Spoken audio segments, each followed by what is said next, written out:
Dulu RM100 kita boleh penuhkan satu troli untuk barangan dapur.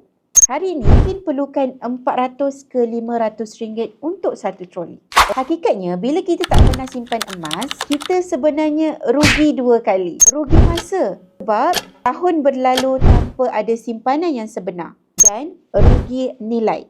Sebab duit yang kita ada ni makin lama makin susut tanpa kita sedar. Emas pun berbeza. Emas ni tidak janjikan hidup mewah, tetapi ia menjaga apa yang kita ada. Kalau hari ni kita belum mampu simpan banyak, itu bukan satu kegagalan. Yang berbahaya adalah apabila kita langsung tak bermula. Mulakan sekarang walaupun sedikit dengan akaun emas GAP, kita boleh menabung gram emas serendah RM100. Sedikit demi sedikit dan tumpuan akan nampak hasilnya selepas tumpuan konsisten menabung setiap bulan. Nak mulakan simpanan emas di Public Gold, boleh terus rujuk pin video di profil saya ataupun klik link di bio untuk saya bantu tumpuan sebaiknya.